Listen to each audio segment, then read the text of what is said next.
Friends, हम देख रहे हैं 804 का सोल्यूशन। तो चलिए स्टार्ट करते हैं इसके सोल्यूशन को। तो यहाँ पर आपके जो सोल्यूशन हैं ये सोल्यूशन बनाए गए हैं NIOS DLD की बुक से। अपने आंसर्स को ज़रूर एक बार अपने सिलेबस से मैच करें। चलिए स्टार्ट करते हैं। आपके जितने भी सोल्यूशंस हैं वो अपलोड कर दिए गए हैं और जो सोल्यूशंस नहीं मिले हैं वो भी अपलोड किए जा रहे हैं। सभी की लिस्ट इसी वीडियो के डिस्क्रिप्शन बॉक्स में आपका जो प्लेलिस्ट है, पहली प्लेलिस्ट MPDLD एग्ज़ाम पेपर या BST पेपर्स के नाम से, उसमें आपको सब कुछ मिल जाएगा। तो पहला क्वेश्चन है भाषा क्या है। तो इसका ए ऑप्शन करेक्ट करना है। विचारों व्यक्ति का सशक्त माध्यम है। ये विचारों को व्यक्त करने का सशक्त माध्यम है। उसके बाद में दूसरा क्वेश्चन है वर्णों के समूह को कहते हैं। तो वर्णों के समूह को हम वर्णमाला कहते हैं। अ आ ई और क ख ग सभी को मिला करके जो समूह होता है वर्णों की समूह, उसको वर्णमाला कहते हैं। तीसरा क्वेश्चन है इसमें भाषा शिक्षण का उद्देश्य है। तो भाषा शिक्षण का उद्देश्य जो है छात्रों के शब्द भंडार में वृद्धि करना, शुद्ध वाचन की शिक्षा देना, मुहावरों लोकोक्तियों का ज्ञान कराना, सभी हैं। तो डी ऑप्शन इसमें करेक्ट हो जाएगा। उसके बाद में नेक्स्ट क्वेश्चन है कविता की मुख्य विशेषता होती है। तो कविता की मुख्य विशेषताएं सभी होती हैं, यानी कि अनुभूति की प्रबलता होती है, रसानुभूति की प्रबलता होती है, सत्यम शिवम सुंदरम भी होता है। तो उपरोक्त सभी आ जाएगा, इसमें भी आपका डी ऑप्शन करेक्ट हो जाएगा। उसके बाद में पांचवा क्वेश्चन है अच्छे मूल्यांकन की मुख्य विशेषता है। तो इसमें भी आपका विश्वसनीयता होना चाहिए, विभेदकारिता होनी चाहिए और व्यवहार गम्यता होना चाहिए, यानी कि डी ऑप्शन करेक्ट है इसमें आपका। इसके आगे बढ़ते हैं नेक्स्ट क्वेश्चन की तरफ। तो नेक्स्ट क्वेश्चन में आपसे पूछा गया है भाषा और बोली में दो अंतर आपको बताने हैं। तो भाषा में पहले मैं बता रहा हूँ दो चीज़ें जो है, और उसके बाद बोली। तो दोनों के आमने सामने अंतर आप लिख देना। भाषा में एक रूपता का गुण पाया जाता है और दूसरा है भाषा का क्षेत्र व्यापक और सार्वभौमिक होता है। और बोली में अगर हम बात करें तो बोली में भिन्नता पाई जाती है और बोली का क्षेत्र सीमित होता है। बोली जो है सार्वभौमिक नहीं होती है। ठीक है, ये डिफरेंस हो गया दोनों में।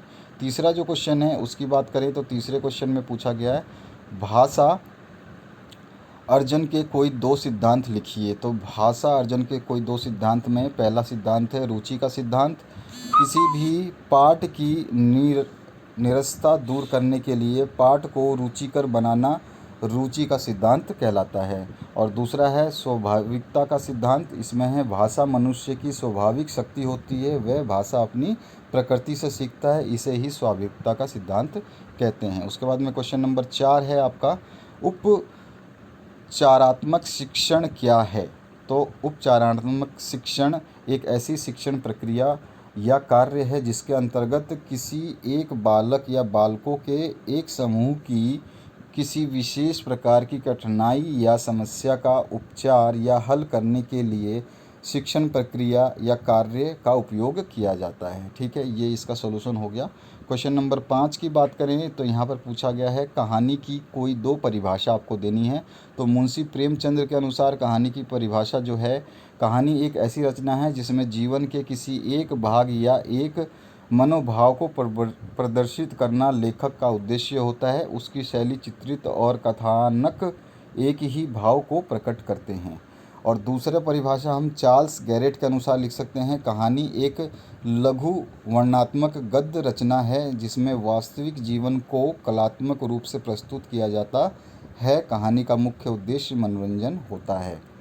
ये दो आप परिभाषाएं लिख सकते हैं। उसके बाद में नेक्स्ट क्वेश्चन की बात करें छठे की, तो छठे में है यात्रा वर्णन के विभिन्न सोपानों के लाभ लिखिए।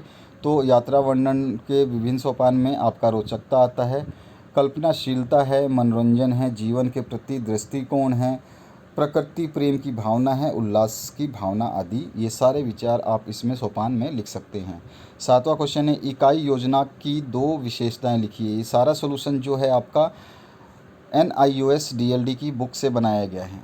इकाई योजना की दो विशेषताएं हैं। इकाई योजना दैनिक शिक्षण कार्य के लिए आधार प्रदान करती है और दूसरा जो है विशेषता इसमें लिख सकते हैं इकाई योजना शैक्षिक उद्देश्य की प्राप्ति में सहायक होती है या सहायता करती है। ठीक है, ये आपके सॉल्यूशन हो गए।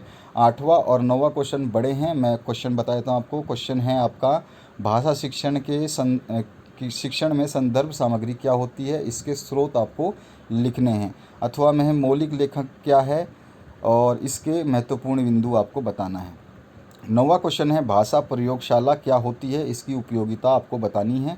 8वां में है पाठ्य पुस्तक को परिभाषित कीजिए तथा इसकी आवश्यकता एवं महत्व पर प्रकाश डालिए। तो ये था आपका पूरा का पूरा क्वेश्चन जो इस पेपर का था 804 का, और इसके सभी आंसर्स आपने देख लिए होंगे। आशा करता हूँ इस आंसर से आपको काफ़ी हेल्प मिलेगी। इस वीडियो को देखने के लिए बहुत बहुत धन्यवाद। अगर आपको कोई भी वीडियो देखनी है तो वीडियो के डिस्क्रिप्शन बॉक्स में आपके MPDLD BST एग्ज़ाम पेपर्स के नाम से जो प्लेलिस्ट है उसको ओपन करेंगे तो उसमें आपको सारे सब्जेक्ट्स मिल जाएंगे, और जो सब्जेक्ट्स अभी आप नहीं देख पा रहे होंगे वो अपलोड किए जा रहे हैं तो उनको भी उसी प्लेलिस्ट में डाला जाएगा, उसमें भी आप उसको देख सकते हैं।